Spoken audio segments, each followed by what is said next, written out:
ಅಯೋಧ್ಯೆ ರಾಮನಿಗೆ 55 ಕೆಜಿ ಜೋಳದ ನೈವೇದ್ಯ. ಬಳಗನೂರು ಭಕ್ತನ ಅಪೂರ್ವ ಪಾದಯಾತ್ರೆ. ಹೌದು, ಆಲ್ಮೇಲ್ ತಾಲೂಕಿನ ಬಳಗನೂರು ಗ್ರಾಮದ ಕೇದಾರನಾಥ ಕುಂಬಾರರವರು ತಮ್ಮ ಭಕ್ತಿಯ ಹರಕೆಯನ್ನು ಈಡೇರಿಸಲು ಬರೋಬ್ಬರಿ 1450 ಕಿಲೋಮೀಟರ್ ದೂರವನ್ನು ಪಾದಯಾತ್ರೆ ಮೂಲಕ ಕ್ರಮಿಸಿದ್ದಾರೆ. ವಿಶೇಷವೆಂದರೆ ಇವರು ಬರ್ಗೈಯಲ್ಲಿ ಹೋಗಲಿಲ್ಲ, ಬದಲಾಗಿ 55 ಕೆಜಿ ಭಾರದ ಜೋಳದ ಚೀಲವನ್ನು ಹೊತ್ತುಕೊಂಡು ಸತತ 40 ದಿನಗಳ ಕಾಲ ಹೆಜ್ಜೆ ಹಾಕಿ ಅಯೋಧ್ಯೆಯನ್ನು ತಲುಪಿದ್ದಾರೆ.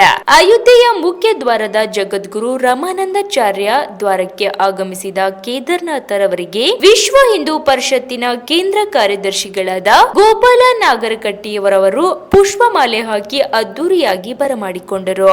ನಂತರ ಶ್ರೀರಾಮ ಜನ್ಮಭೂಮಿ ತೀರ್ಥ ಕ್ಷೇತ್ರದ ಪ್ರಧಾನ ಕಾರ್ಯದರ್ಶಿ ಚಂಪತ್ ರಾಯರವರನ್ನು ಭೇಟಿ ಮಾಡಿದ ಕೇದಾರನಾಥ ತಮ್ಮ ಹರಕೆಯ ಉದ್ದೇಶವನ್ನು ವಿವರಿಸಿ ಆಶೀರ್ವಾದ ಪಡೆದರು. ಕೇದಾರನಾಥರವರು ಈ ಸುದೀರ್ಘ ಪಯಣಕ್ಕೆ ಅವರು ಸಂಬಂಧಿ ವಿವೇಕಾನಂದ ಕುಂಬಾರ್, ರೇವಣಸಿದ್ದ ಕೊಪ್ಪ ಹಾಗೂ ನೂರ್ಸಾಬ್ ನದಫಾ ಪಾದಯಾತ್ರೆ ಮೂಲಕ ಸಾಥ್ ನೀಡಿದರೆ, ಅರವಿಂದ್ ಪುರ್ದಾಳ್ ಅವರು ದ್ವಿಚಕ್ರ ವಾಹನದ ಮೂಲಕ ಅಗತ್ಯ ವಸ್ತುಗಳ ನೆರವು ನೀಡುತ್ತಾ ಜೊತೆಗಿದ್ದರು.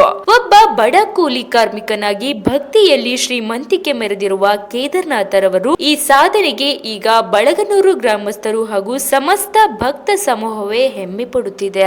ನಿಜಕ್ಕೂ ಕೇದಾರನಾಥ ಅವರ ಈ ಭಕ್ತಿ ಮತ್ತು ದೃಢ ಸಂಕಲ್ಪ ಇಂದಿನ ತಲೆಮಾರಿಗೆ ಮಾದರಿ. ಜೋಳದ ಮೂಟೆಯನ್ನು ರಾಮನ ಪಾದಕ್ಕೆ ಸಮರ್ಪಿಸಿ ತಮ್ಮ 40 ದಿನಗಳ ಕಠಿಣ ತಪಸ್ಸನ್ನು ಅವರು ಸಾರ್ಥಕಗೊಳಿಸಿದ್ದಾರೆ. Bureau report, Sunil Rathod, Sindagi.